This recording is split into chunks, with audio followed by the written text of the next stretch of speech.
কেন্দ্রীয় বাজেটে মধ্যবিত্তদের জন্য বড়সড় ঘোষণা অর্থমন্ত্রীর। কেন্দ্রীয় বাজেট পেশের পর কি পেল মধ্যবিত্ত? কৃষকদের জন্য কি ঘোষণা করলেন অর্থমন্ত্রী? কর্মসংস্থান ও পরিকাঠামোয় কত বরাদ্দ? অবশেষে এই সমস্ত প্রশ্নের উত্তর পাওয়া গেল 2025-26 অর্থবর্ষে কেন্দ্রীয় বাজেটে।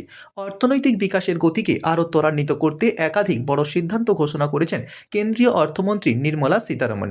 মঙ্গলবার সংসদে পেশ হওয়া এই বাজেটে মধ্যবিত্ত, কৃষক, গিগ ওয়ার্কার এবং পর্যটন শিল্পের জন্য বেশ কিছু গুরুত্বপূর্ণ পদক্ষেপ নেওয়া হয়েছে। চলুন এক নজরে দেখে নেওয়া যাক বাজেটের গুরুত্বপূর্ণ দিকগুলি। মধ্যবিত্তদের জন্য কর ছাড়। বার্ষিক আয় 12 লক্ষ টাকা পর্যন্ত করমুক্ত। 2025 সালের বাজেটে আয়করের স্ল্যাবে পরিবর্তন আনা হয়েছে। নতুন করের কাঠামো অনুযায়ী 12 লক্ষ টাকা পর্যন্ত আয়ের ক্ষেত্রে কোনো কর দিতে হবে না। বেতনভোগীদের জন্য এই সীমা 12.75 লক্ষ টাকা পর্যন্ত বাড়ানো হয়েছে। সিনিয়র সিটিজেনদের কর ছাড়। অবসরপ্রাপ্তদের স্বস্তিতে কর ছাড়ের সীমা 1 লক্ষ টাকা পর্যন্ত বাড়ানো হয়েছে। এর ফলে দেশের প্রবীণ নাগরিকরা আরও বেশি সঞ্চয়ের সুযোগ পাবেন। কৃষকদের জন্য সুখবর। কৃষিঋণ 3 লক্ষ থেকে বেড়ে 5 লক্ষ টাকা। কৃষকদের জন্য কিষাণ ক্রেডিট কার্ড কেসিসির মাধ্যমে ঋণের পরিমাণ বাড়িয়ে 5 লক্ষ টাকা করা হয়েছে। এতে দেশের কোটি কোটি কৃষক উপকৃত হবেন।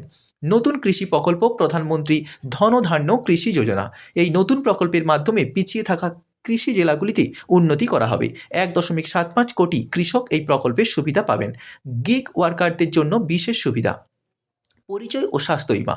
গিগ ওয়ার্কারদের স্বীকৃতি দিতে ই-শ্রম পোর্টালের মাধ্যমে নাম নথিভুক্ত করার সুযোগ দেওয়া হয়েছে। নাম নথিভুক্ত করলে সরকার তাদের পরিচয়পত্র প্রদান করবে। এছাড়া প্রধানমন্ত্রী জন আরোগ্য যোজনার অধীনে স্বাস্থ্য পরিষেবা পাবেন 1 কোটি গিগ ওয়ার্কার। আবাসন ও পরিকাঠামো। SWAMIH প্রকল্পে 15,000 কোটি টাকা বরাদ্দ। মধ্যবিত্তদের জন্য আবাসন প্রকল্পের আওতায় 15,000 কোটি টাকা বরাদ্দ করা হয়েছে। এর ফলে বহু মানুষ সাশ্রয়ী মূল্যে বাড়ি কেনার সুযোগ পাবেন। দেশের 50টি পর্যটন কেন্দ্রকে ঢেলে সাজানোর পরিকল্পনা। পর্যটন শিল্পের বিকাশে বিশেষ উদ্যোগ নেওয়া হয়েছে। 50টি গুরুত্বপূর্ণ পর্যটন কেন্দ্রকে আন্তর্জাতিক মানের করে গড়ে তোলা হবে। শিক্ষা ও প্রযুক্তি। সরকারি স্কুলে নতুন অটল টিঙ্কারিং ল্যাব। আগামী 5 বছরে দেশের বিভিন্ন সরকারি স্কুলে আধুনিক গবেষণায় গড়ে তোলা হবে। এটি ছাত্রছাত্রী উদ্ভাবনী ক্ষমতা বাড়বে। ডাক বিভাগকে দেশের বৃহত্তম লজিস্টিক সংস্থা হিসেবে গড়ে তোলার পরিকল্পনা। ভারতীয় পোস্ট অফিসকে আরও আধুনিক ও দ্রুতগতি করতে নতুন পদক্ষেপ নেওয়া হয়েছে। এটি দেশ জুড়ে বৃহত্তম লজিস্টিক সংস্থা হিসেবে কাজ করবে। নতুন আয়কর বিল। আয়কর ব্যবস্থাকে আরও সহজ করতে নতুন বিল।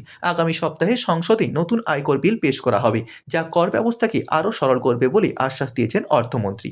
2025 সালের বাজেটে মধ্যবিত্তদের কর ছাড়, কৃষকদের উন্নয়ন, গিগ ওয়ার্কারদের স্বীকৃতি এবং পরিকাঠামো উন্নয়নের ওপর বিশেষ জোর দেওয়া হয়েছে।